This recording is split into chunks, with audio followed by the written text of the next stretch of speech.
भक्तामर प्रणतमालिमणिप्रभाणा मोद्योतकं दलितपापतमोवितानं सम्यक् प्रणम्य जिनपादयुगं युगादा वालम्बनं भवजले पततां जनानां। देवादिदेवादिं ब्रह्मा श्री आदिनाथ भगवान के, देवादिदेव चिंतामणि पार्श्वनाथ भगवान के, पूज्य आचार्य प्रवर श्री मानतुंग स्वामी महाराज के, गुरुनाम गुरु आचार्य भगवान ज्ञान सागर जी महाराज के, संत श्रोमणी आचार्य भगवान गुरुदेव श्री विद्यासागर जी महाराज के,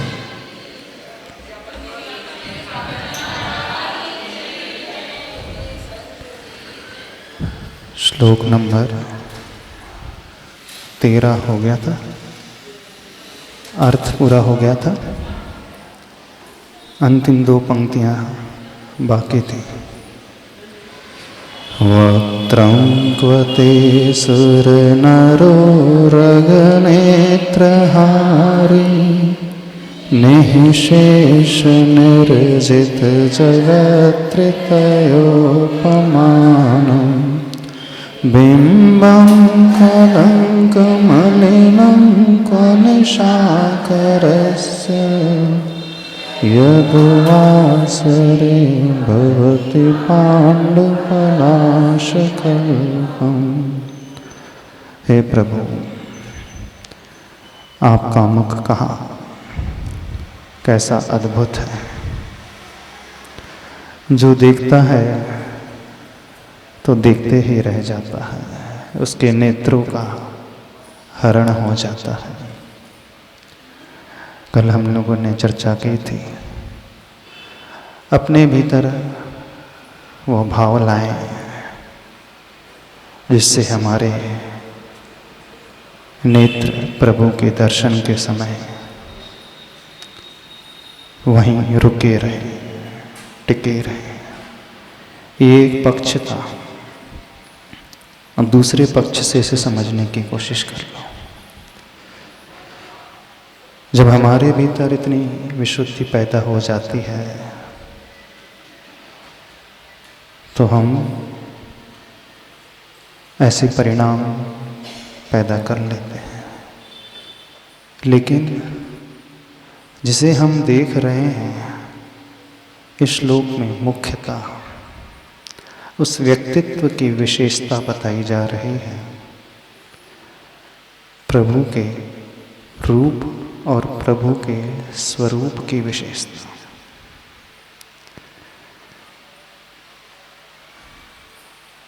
एक पंक्ति आप लोगों ने सुनी होगी, जिसकी प्रतिमा इतनी सुंदर वो कितना सुंदर होगा।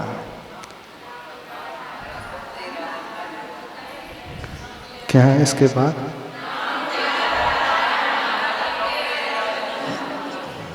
हमें इससे आगे नहीं बढ़ना है।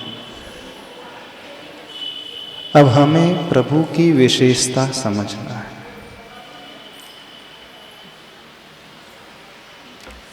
प्रभु की प्रतिमा इतनी सुंदर, तो प्रभु कितने सुंदर नहीं होंगे। जब ऐसे रूपवान और स्वरूपवान यदि हमें मिल जाएं तो हम उन्हीं के हो जाते हैं।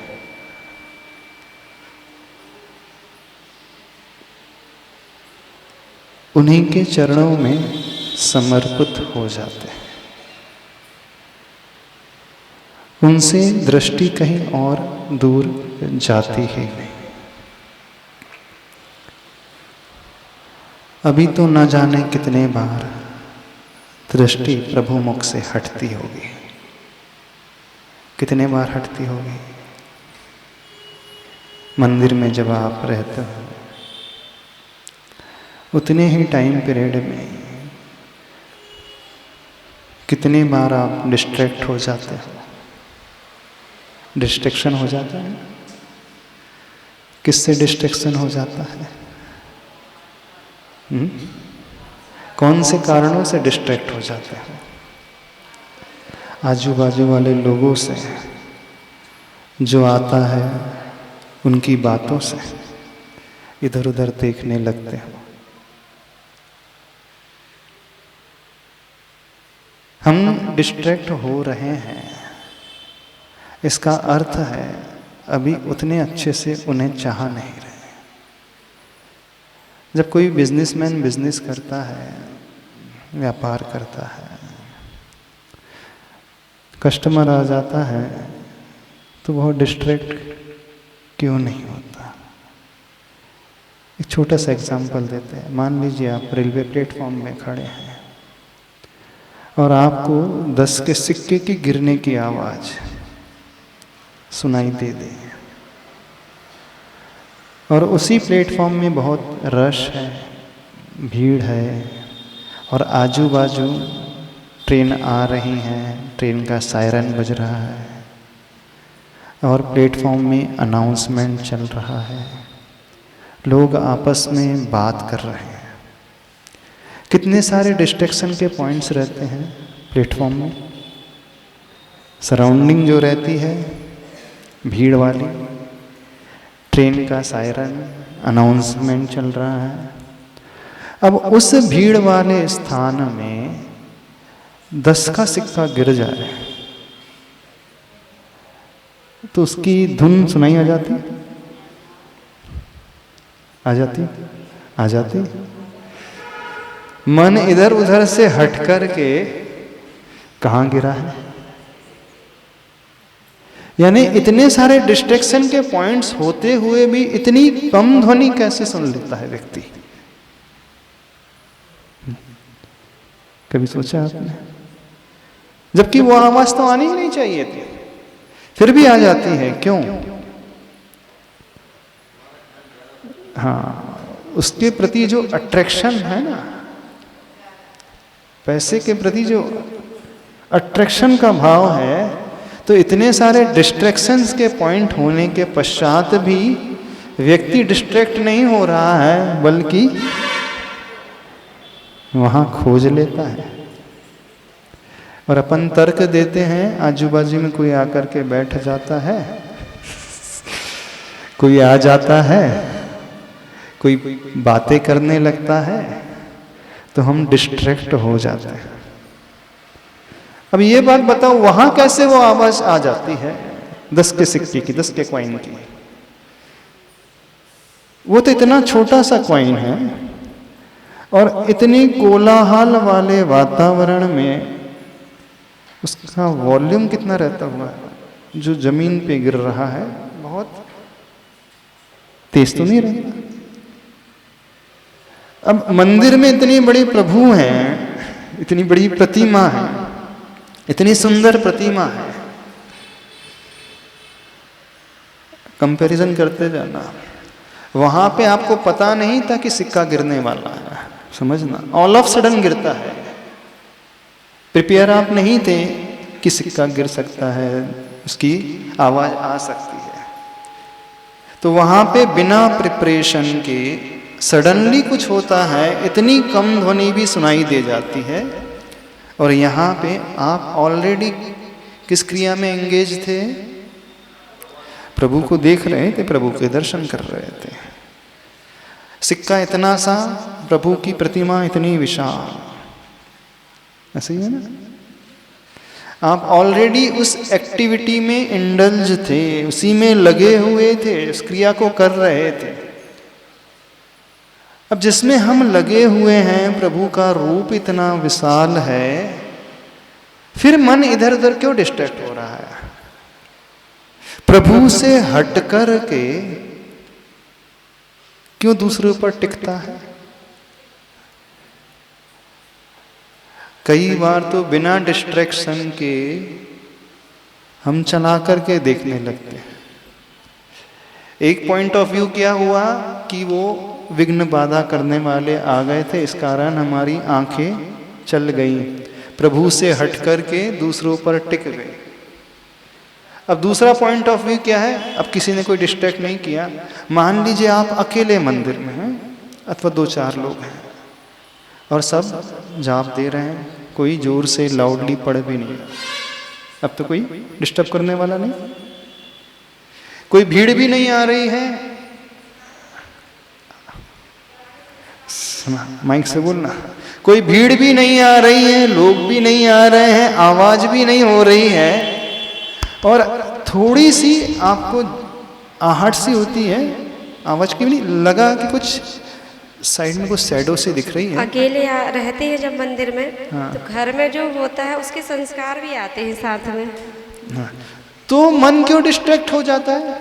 अब इस केस में तो डिस्टर्ब करने वाला कोई नहीं था, संस्कार साथ चलते हैं। समझना इस बात को, आप बोल रहे संस्कार हाँ साथ चलते हैं, जो घर से जो लेकर आते हैं और रास्ते में बीच में जो दिखेगा जो घटित होगा वो साथ में आता है। नहीं, अभी हम रास्ते की बात नहीं कर रहे हैं, हम तो मंदिर की बात कर रहे हैं, जिनालय की बात कर रहे हैं। और जिनालय में बैठे हुए आपको 10 मिनट हो चुके हैं, प्रभु के सामने आप पूजा कर रहे हैं, द्रव्य चढ़ा रहे हैं, और कोई भी आपके सामने नहीं आ रहा है, बहुत दूर साइड में आकर के साइड में बैठा है, तब भी इधर उधर देखने लगते हैं। अब क्यों? कारण पकड़ना, हम ये बोल रहे हैं, अभी किसी ने आपको भटकाया नहीं, फिर भी प्रभु से दृष्टि हटा कर के किसी और पर दृष्टि टिका जाता है, व्यक्ति टिकाने लगता है कि नहीं। अब आप कह रहे कि मन की चंचल, ठीक है, अब थोड़ा सा उसी एग्जाम्पल को हम और आगे बढ़ाते हैं।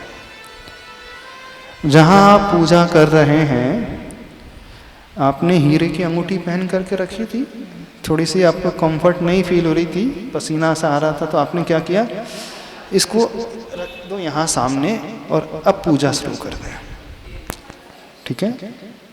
अब कोई आकर के बाजू में बैठ रहा है, अब उस समय क्या होगा? अब थोड़ा सा और बताना, क्या होगा? क्या हीरे की अंगूठी को देखना छोड़ करके आप उधर देखने लगे, कौन आया है, क्या पहन करके आया है, किसके साथ आया है, क्या वो चढ़ा रहा है, क्या वो बोल रहा है?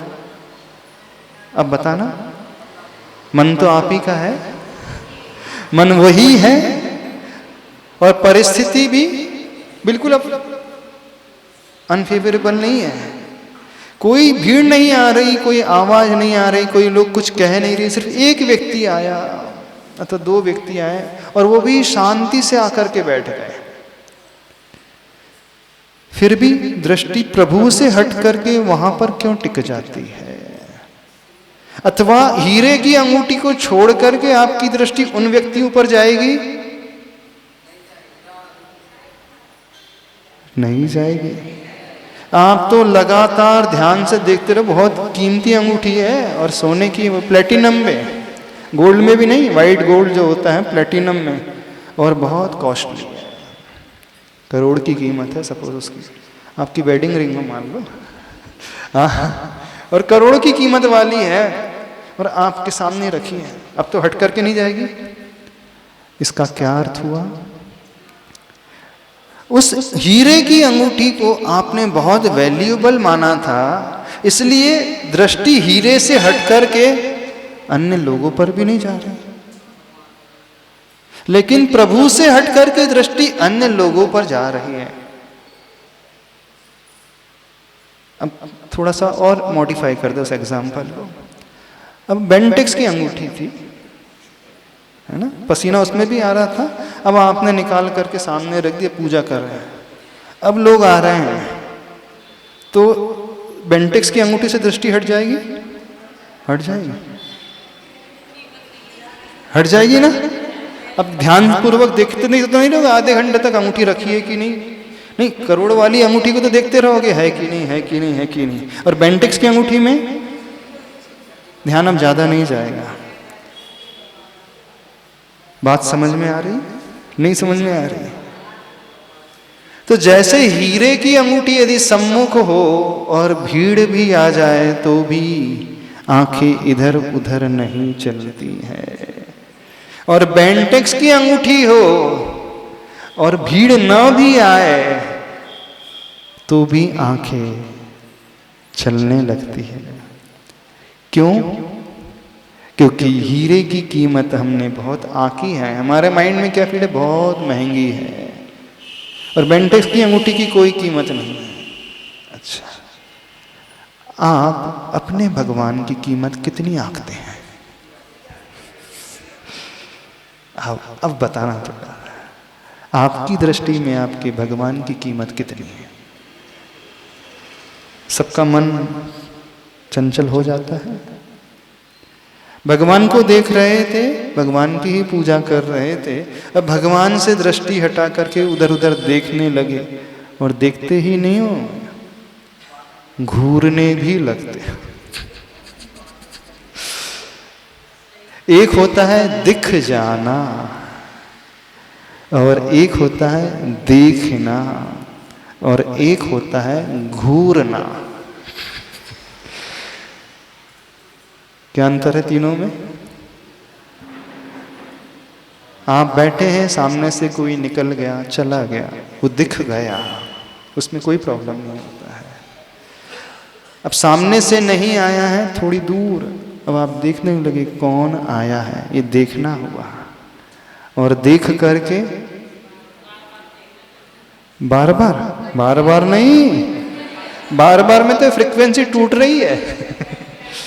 बार बार में तो आप देख रहे हो, फिर यहाँ देखने लगे, जुनवाणी में देखने लगे, भगवान को देखने लगे, फिर थोड़ी देर बाद देख लिए, ये तो बार बार हुआ। घूरने में बार बार नहीं देखा जाता है। घूरने में क्या होता है? कंटिन्यूटी वहां मेंटेन रहती, ऐसी है ना? क्यों घूरना हो जाता है? बताओ हमें। अब वो इतना अच्छा लगने लगता है तो दृष्टि वहीं पर अब बार बार नहीं जा रही है, वहीं पर टिक गई। समझ में आ रही बात? तो आपकी दृष्टि में प्रभु की कीमत कितनी है? क्या माना है? हीरे की अंगूठी, बेंटेक्स की अंगूठी? नहीं, कुछ नहीं है, कोई कीमत नहीं है। हीरे की वैल्यू आपकी दृष्टि में बहुत है। हीरा तो छोड़ दो, बेंटेक्स से छोड़ दो, एक बादाम अथवा एक काजू भी रख दे तो उसको देखने लगोगे यार, चलो। हाँ, नहीं तो समझना प्रभु की कीमत कितनी कम है, कितनी कम है। बस सारा अंतर यहीं आ जाता है। अब जिसकी दृष्टि में प्रभु की कीमत बहुत अधिक रहेगी, वहां पर दृष्टि हटेगी ही नहीं, सामने कोई भी क्यों ना हो।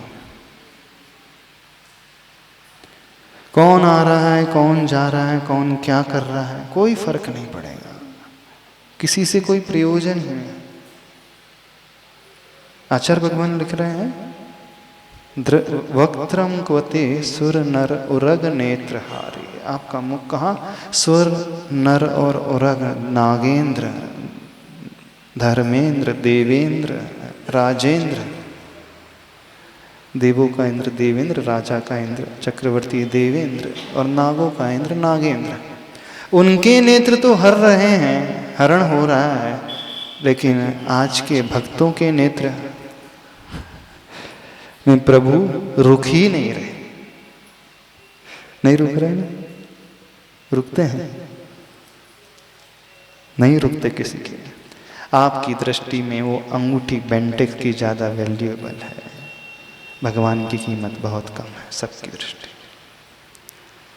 बहुत कम है प्रभु की कीमत। अब ये मान करके आओगे और भक्तामृषण देव दर्शन, यानी कहीं ये तो बात नहीं है, किसी शास्त्र में आपने पढ़ा प्रतिमा के दर्शन करना चाहिए, मूर्ति के दर्शन नहीं पढ़ा। रहेगी वो प्रतिमा ही, पाषाण की ही प्रतिमा है, लेकिन उस पाषाण की प्रतिमा में यदि हम भगवान देख लें, बात तो तब है। अभी अपन क्या देख रहे हैं? सभी लोग प्रतिमा देख रहे हैं, भगवान कोई नहीं दिखता। ना भगवान को देखते हैं, ना भगवान हमें देखते हैं, कुछ नहीं कर रहे हैं। भगवान को कोई नहीं देख रहा। क्या देख रहे हो? प्रतिमा को देख रहे हो। तभी तो कभी अपना दर्शन, अपन जब दर्शन करते हैं स्वयं के दर्शन की एक वीडियो रिकॉर्डिंग कराना, किसी व्यक्ति से बोल लेना, जब मैं सामान्य से दर्शन कर रहा हूं, मुझे बिना बताए, हाँ, बता करके नहीं, बता करके नहीं, ये बता दिया जाएगा तो आप तो सब कुछ बदल जाओगे। जब रिकॉर्डिंग हो रही है तो व्यवस्थित करो भाई, है ना। यदि हम इससे कहें कैमरामैन से सबके रिकॉर्डिंग करना, तो देखना सबके पोस्चर बदल जाएंगे। अभी तो आड़े तिरछे बैठे हैं, थोड़ा करना, देखना सबके पोस्चर कैसे चेंज हो जाते हैं। चेंज हो जाएंगे ना, बिल्कुल बदल जाएंगे। तो किसी से कहना, जब मैं दर्शन कर रहा हूं तो कभी भी बिना बताए मेरी रिकॉर्डिंग करना, और वो रिकॉर्डिंग मुझे सेंड कर देना, मोबाइल से करवाना, और फिर अपनी रिकॉर्डिंग स्वयं की देखना कि हम कैसे दर्शन करते हैं। करके देखना है, एक्सरसाइज करके देखना। कर सकते हो?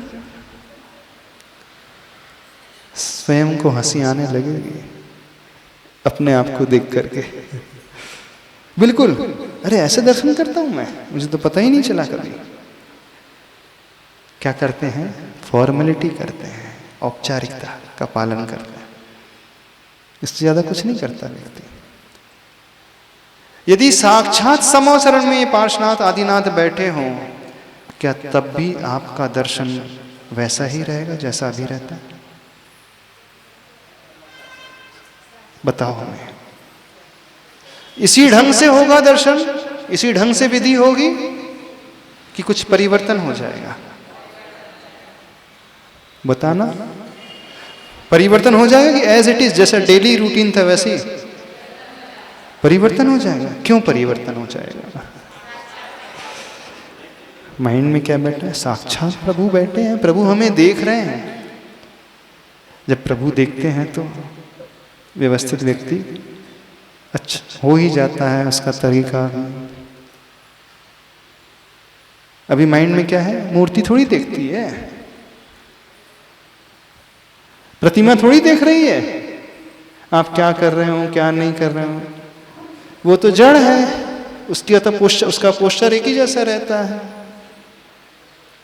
तो जब ये धारणा बैठ गई है तो व्यक्ति यदवा तदवा सब कुछ करता चला जाता है। और ये धारणा है कि नहीं, ये जीवंत प्रभु हैं, समोसरण में बैठे हुए 10 प्राणों से जीने वाले ये भगवान बैठे हैं, तो उसका तरीका टोटली डिफरेंट। बदल जाएगा? नहीं बदल जाएगा। आचार्य की फोटो को देख करके आप आचार्य भगवान को याद करके अर्घ्य चढ़ाते हो, और जब आचार्य भगवान यहाँ पंचकल्याण प्रतिष्ठा करा रहे थे, जब आचार्य भगवान की पूजा होती थी, उस समय अर्घ्य चढ़ाते हैं। कितना अंतर हो जाए? कितना अंतर आया था? जमीन आसमान का अंतर। क्यों? साक्षात। अभी तो फोटो में मानना क्या है मन ने? ये फोटो है। अब दिमाग क्या कह रहा है? ये मूर्ति है, ये प्रतिमा है, भगवान तो नहीं है ना। रोज भी आओगे कोई लाभ नहीं होगा प्रभु दर्शन का। हाँ, लाभ नहीं होगा भगवान दर्शन का, क्योंकि हम क्या मानते हैं इस पर सब कुछ आधारित रहता है। हाँ बोलो। आजकल और ये देखते हैं कि अच्छे व्यवस्थित आएंगे, अच्छे हाथ जोड़ेंगे, बस दर्शन चालू हुए और मोबाइल की घंटी बजी, सब छोड़ के बाहर। अच्छा, मोबाइल की घंटी बजी और सब छोड़ करके बाहर। उस समय उस व्यक्ति की कीमत भगवान से ज्यादा हो गई। तभी तो आप प्रभु को छोड़ कर के उससे बात करने लगे। हो सकता है आपके दुकान का नौकर का भी फोन हो सकता नहीं हो सकता, नौकरानी का फोन हो, मेड का फोन हो, बर्तन मांजने आती हो उसका फोन हो सकता। तो आपके दृष्टि में उस नौकर की कीमत ज्यादा हो गई।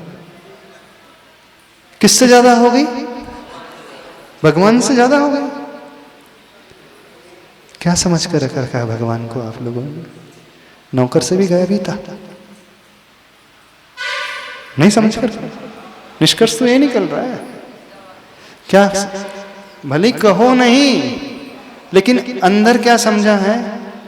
आप प्रभु को छोड़ करके नौकर से बात करने लगे। और क्या बात कर रहे हो? आज 4 बजे बर्तन मांजने आना है। क्या बात कर रहे हो? आज 4 बजे बर्तन मांजने आना है। यानी हद हो गई। नौकर की भी नहीं, वो झूठे बर्तन की कीमत भगवान से ज्यादा हो गई। हो गई कि नहीं ज्यादा? आपको उस समय प्रभु याद नहीं आ रहे, क्या याद आ रहे हैं? झूठे बर्तन याद आ रहे हैं। तो भगवान को कितना गिरा दिया आप लोगों ने? हाँ बोलो, खड़े बोलो, कितना गिरा दिया? हमारा कल्याण प्रभु के पास आने से नहीं होता है, हम क्या मान करके आ रहे हैं उससे होता है। नमोस्तु महाराज जी। महाराज जी, कभी कभी ऐसा होता है कि घर में रह के भी भाव रहते हैं कि मंदिर जाने का, लेकिन कर्तव्य ऐसे होते हैं कि अपन को घर का भी देखना पड़ता। हाँ। मंदिर में कभी रहते हैं तो घर की वो लगी रहती कि कहीं बच्चे परेशान कर रहे होंगे, कहीं उनको खाना नहीं खाया, कहीं कुछ, मतलब एक मन की चंचलता होती। लेकिन अपने धर्म में भाव की प्रधानता है। अगर घर से ही हम भगवान को याद कर रहे हैं, हाँ। तो क्या महाराज उसमें पुण्य लगेगा? 24 घंटा घर से याद करते रहोगे ऐसा? घर से नहीं महाराज जी, मंदिर में भी आके भक्ति भाव से करते हैं, लेकिन कर्तव्य भी बड़ी नहीं होते हैं इसमें भी। हाँ, बहुत ज्यादा मजबूरी है और उस समय घर में रहते हुए प्रभु को याद कर रहे हैं तो पुण्य तो मिलेगा, नो डाउट। लेकिन हम कौन सी बात कह रहे हैं? आप मंदिर आकर के, जिनालय आकर के प्रभु की कितनी कीमत कम करते चले जा रहे हो? कभी सोचा है इस बात को?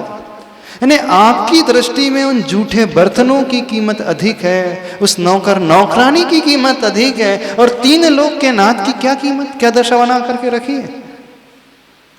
क्या दशा बनाई है? तो नौकर से भी गए बीते, भले ही मुख से ना कहो, लेकिन अंदर से तो यही बना दिया है भाव। अब जो व्यक्ति प्रभु को नौकर से भी गया बीता कर दे, और थोड़ा सा बता दे, आपको तुरंत याद आ जाता है, कल रोटी रखी थी, बासी बच गई थी, तुरंत बोल दे तो उसको वो रोटी दे देना, भिखारी आएगा तो, और सब्जी भी दे देना, है ना? फोन पे ये भी बोल दोगे, यानी उस भिखारी की कीमत क्या हुआ? भगवान से क्या हो गई? ज्यादा कि कम कि एक जैसी? स्वीकार नहीं कर पा रहे। नौकर स्वीकार कर लोगे? नहीं कर रहे। झूठे बर्तन स्वीकार कर लोगे? नहीं कर रहे। क्यों नहीं स्वीकार कर रहे हो? यदि मन यहां से, दृष्टि यहां से उठ करके प्रभु से हट करके पड़ोस में जा रही है, इसका अर्थ है प्रभु की कीमत आपकी दृष्टि में बेंटेक्स की अंगूठी से भी गई बीती है, उस व्यक्ति की कीमत ज्यादा हो गई। और बहुतों के साथ ऐसा ही होता है, बहुतों के साथ यही होता है। होना क्या चाहिए? वक्त्रम कोते सुर नर उरग नेत्र हारी। आप कहोगे वक्त्रम कोते, नौकर भिखारी, बर्तन, हाँ? क्या कहोगे आप? आप जब बर्तन को देखोगे तो बर्तन से दृष्टि नहीं जाएगी दूर, प्रभु को देखोगे तो दृष्टि हट जाएगी। आपने इन्हें भगवान माना ही नहीं है, आपने ना जाने क्या माना है। किसी ने पत्थर माना है, किसी ने मूर्ति माना है, किसी ने नौकरों से गया भी था भगवान को कर दिया। ऐसा करने से क्या होगा? जो है सो है। बिल्कुल सत्य है, ये बड़ा कड़वा सत्य है। हो सकता है इस ओर ध्यान ना दिया हो आज तक, लेकिन इसका अर्थ क्या निकलता है? अर्थ तो यही निकल रहा है कि नहीं? सबसे कह रहे हैं समझो अपनी मानसिक दशा को, समझो अपनी प्रवृत्ति को, समझो अपने नेचर को। हमने क्या कर करके रखा है? क्यों कल्याण नहीं होता है? जब देखते हैं लोग इतने अच्छे से भक्तामृत स्तोत्र रोज पढ़ते रहते हैं, इतनी पूजा करते रहते हैं, फिर भी जहां के तहां जैसे के वैसे, यानी दृष्टि में कीमत बहुत कम कर दी सबने भगवान की। भगवान माना ही नहीं, किसी ने पत्थर मान लिया, किसी ने ना जाने किस किस से भी नीचे भगवान की कीमत कर दी। कल्याण कभी नहीं होगा। हाँ, नमस्ते महाराज। महाराज जी, दर्शन करते समय भगवान जी के मन की एकाग्रता को स्थिर कैसे बनाए? स्थिर कैसे बनाए?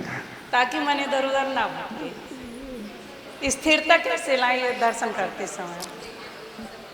मन इधर उधर भटक जाता है ना, तो स्थिर करने के पहले ये सोचे कि मैं जिनके पास आ रहा हूं, ये तीन लोक के सबसे अद्भुत व्यक्तित्व हैं। इनसे महान, इनसे बड़ा, इनसे और ऊपर का कोई है ही नहीं, इनसे ज्यादा कीमती कोई नहीं है।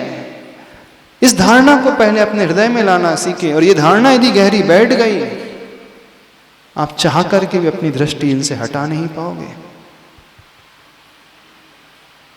आप इनसे दूर ले नहीं जा पाओगे। आप सोचोगे कि मैं कैसे दृष्टि हटा लूं।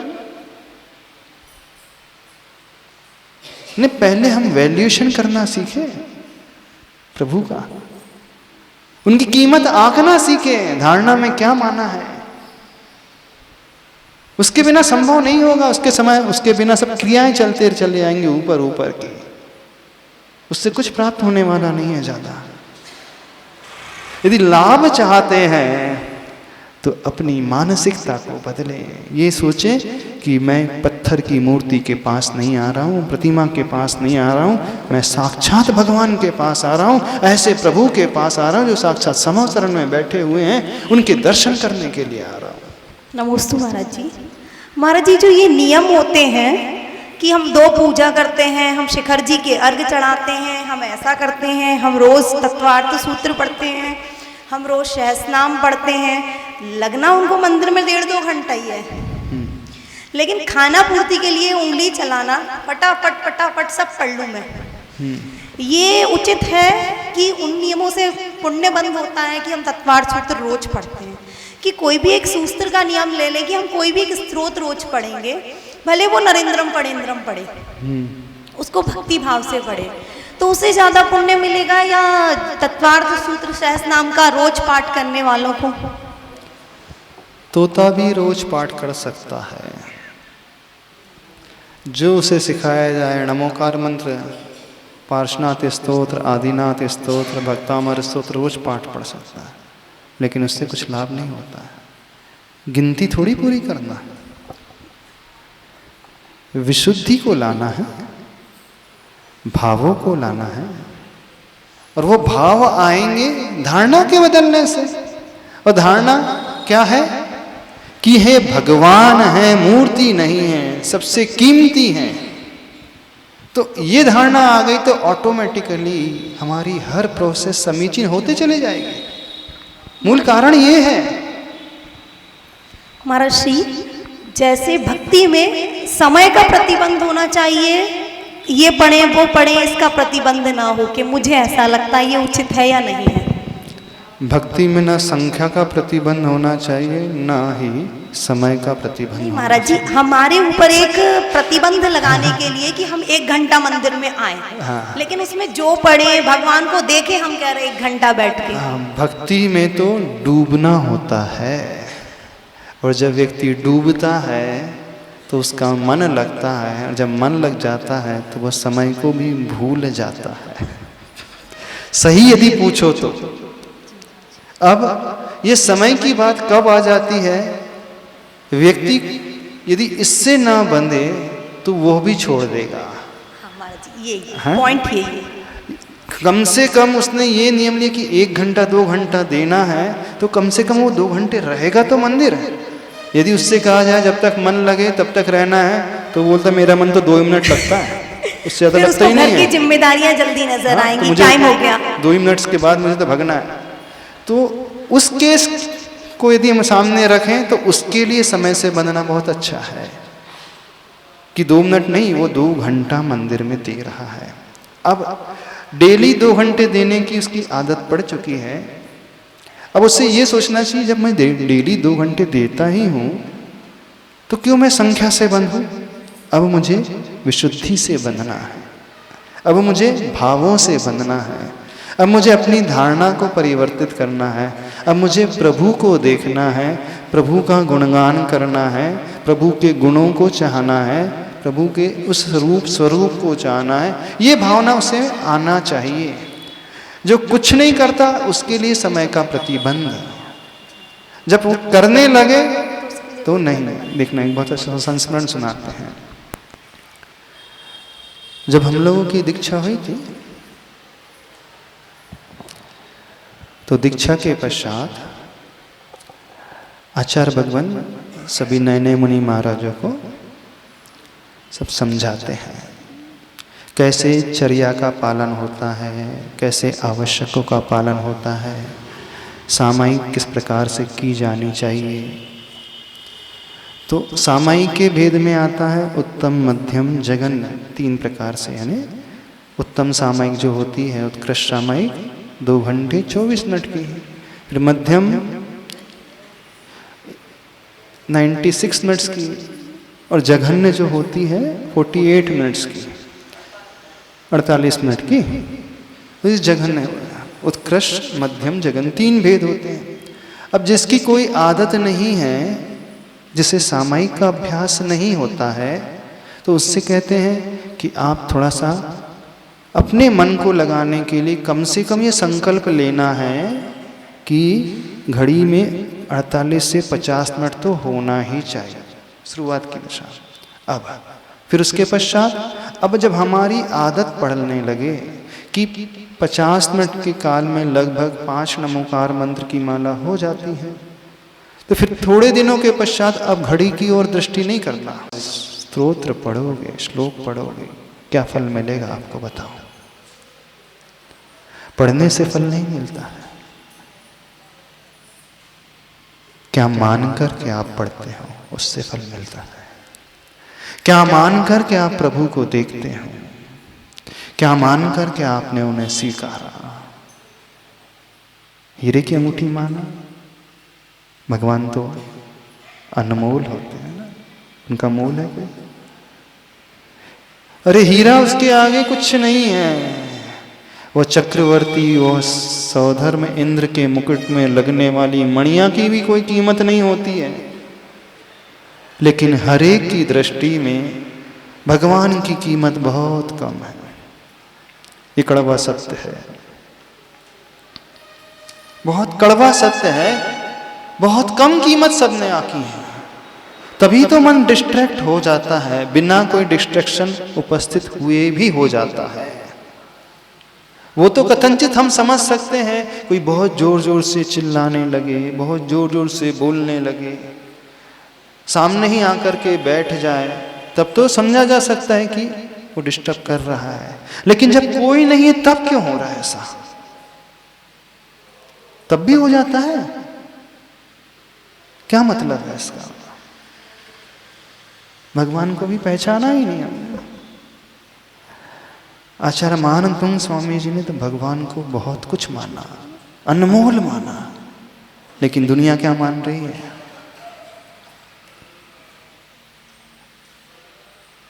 भगवान भी नहीं मान रहे हो। यदि हम भगवान की एक्चुअल वैल्यूएशन नहीं कर पा रहे हैं तो समझना हमने उन्हें भगवान नहीं माना। हमने कुछ और माना है। आपने क्या माना है? इन्हें पत्थर माना है।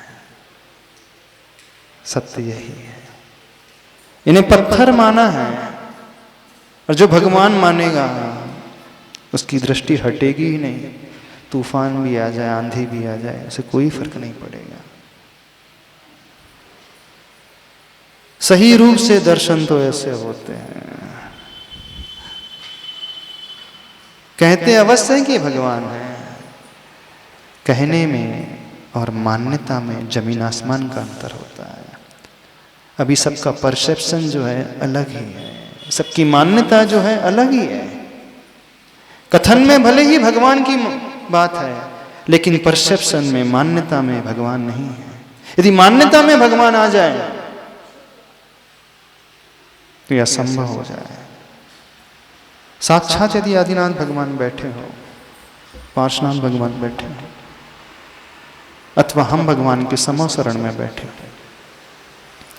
चतुर्मुखी भगवान है, समोसरण में बैठे हैं, 12 सभा लगी हैं समोसरण में, और हम नजर उठा करके देख रहे हैं कि प्रभु हमारी ओर देख रहे हैं, है ना? तब आप डिस्ट्रैक्ट हो जाओगे। अब आप बताना, साक्षात प्रभु बैठे हैं, जीवंत प्रभु बैठे हैं, तो मन इधर उधर जाएगा? क्यों नहीं जाएगा? लॉजिक पकड़ो, क्यों नहीं जाएगा? धारणा क्या है? साक्षात प्रभु बैठे हैं, 3 लोक के नाथ बैठे हैं, रूपवान बैठे हैं, इन जैसा अद्भुत व्यक्ति दुनिया में कोई नहीं है। तो मन चाह करके भी नहीं जाएगा, वहीं पर टिका रहेगा। और जब हमारी धारणा में ये बैठ चुका है, ये तो पत्थर के हैं। पहले भी देखो तो ऐसे दिखते थे, कल भी देखा तो ऐसे ही दिख रहे थे, और भविष्य में भी देखेंगे तो ऐसे ही दिखेंगे। इसमें कोई चेंजेस तो आना नहीं है, कोई परिवर्तन आना नहीं है। तो अपन क्या सोचते हैं, अभी तो पड़ोसी को देख लो, भगवान थोड़ी कहीं जा रहा है। क्या होता है? भगवान तो वेदी में बैठे हैं, मूर्ति तो वहीं बैठी है, वो सालों से यहीं बैठी है, महीनों से यहीं बैठी है, तो भगवान तो कहीं जाएंगे ही नहीं। वो तो उठ करके चला जाएगा, थोड़ा देख तो लू कौन है वो।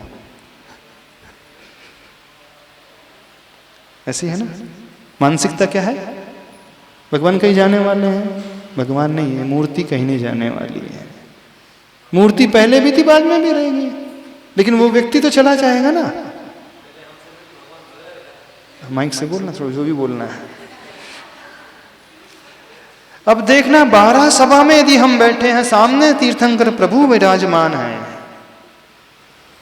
तब हमारा मन इधर उधर नहीं जाएगा। तो जिस व्यक्ति को पाषाण की प्रतिमा में भगवान दिखता है, ओरिजिनल भगवान, रूपवान प्रभु, स्वरूपवान प्रभु, उसका मन और उसकी दृष्टि कभी नहीं हटेगी। और जिसे सिर्फ पत्थर की मूर्ति दिख रही है, उसका मन और उसकी दृष्टि छोटे छोटे कारणों को लेकर के हट जाएगी। क्या बोल रहे थे? महाराज जी दर्शन करते हैं, कोई बुलाता भी है सुनो तो अपन बोलते दर्शन कर रहे हैं, तो बोलते हैं भैया हमसे बात कर, भगवान कहीं भगे जा रहे हैं क्या? भगवान कहीं भगे जा रहे हैं क्या? हमसे तो बात तो कर लो, हमें प्रश्न का उत्तर तो दे दे। यानी जड़ मान लिया ना हमने, भगवान कहीं नहीं भगे जा रहे हैं, जड़ हो गए हैं, कूटस्थ हो गए हैं, मूर्ति हो गए हैं, अजीव हैं, अचेतन हैं। और जब धारणा में अचेतन हैं, अजीव हैं, तो मूर्ति दर्शन का तो लाभ प्राप्त होगा, लेकिन प्रभु दर्शन का लाभ प्राप्त नहीं होगा। एक नियम होता है देव दर्शन।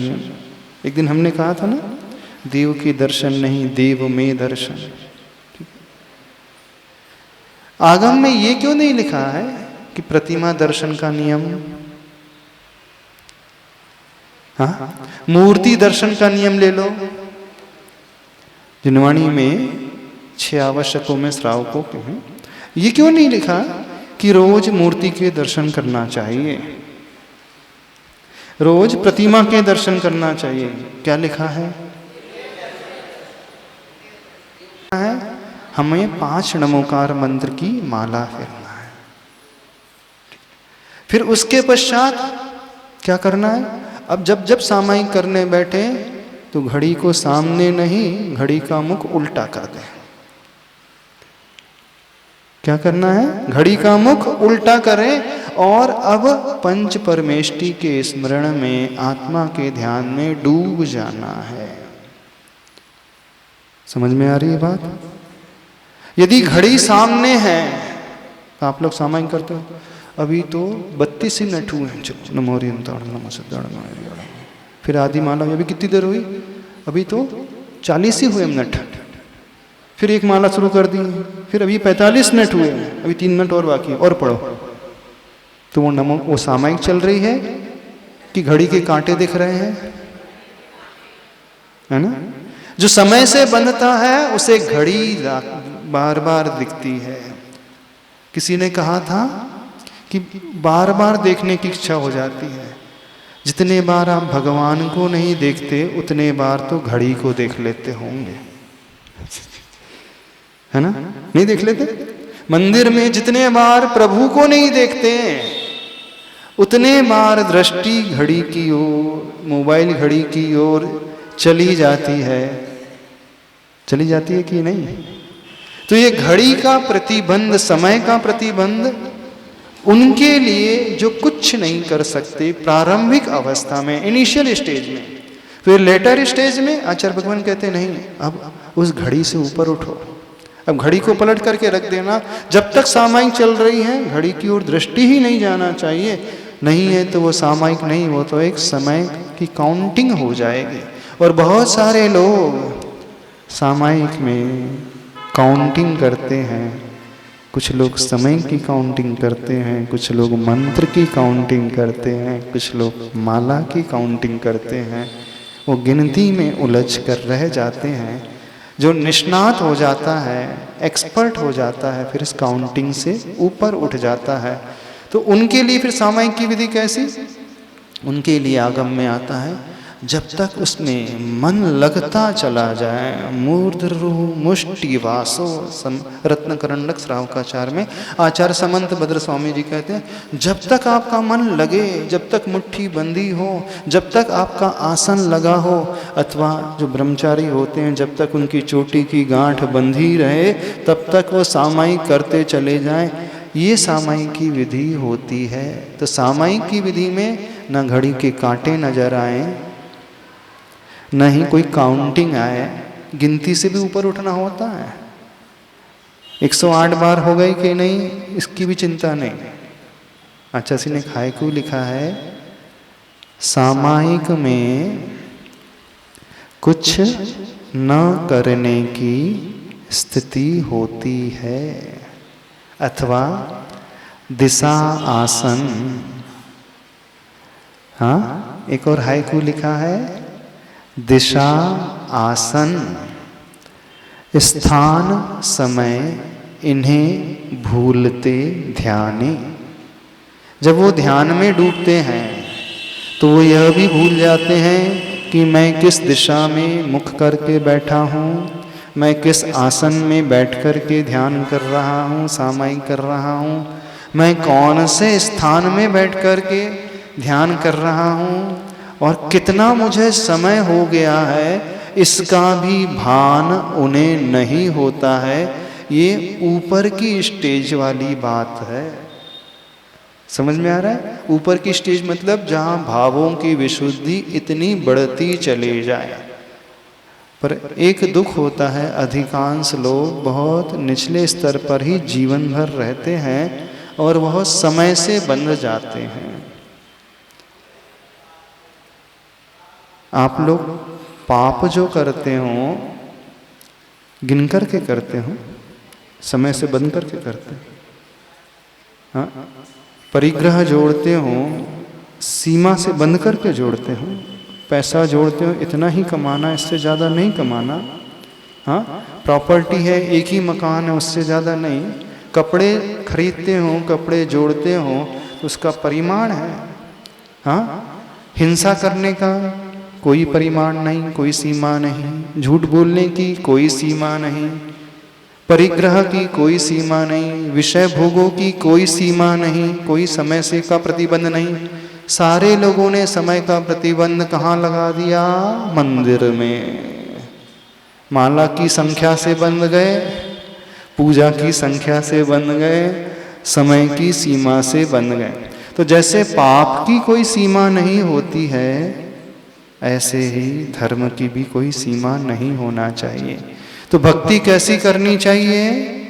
आचार्य चामुंड राय जी ने एक ग्रंथ लिखा है, चारित्र सार, उसमें शायद आया है कि भक्ति कैसी की जाना की चाहिए। तो बोले जैसे संसारी व्यक्ति पाप करता है वैसे भक्ति करो। क्या मतलब? जैसे पाप करता है वैसे धर्म करो, भक्ति करो। इसका क्या अर्थ हुआ? तो ले पाप की कोई सीमा नहीं होती है ना, तो भक्ति की भी कोई सीमा नहीं।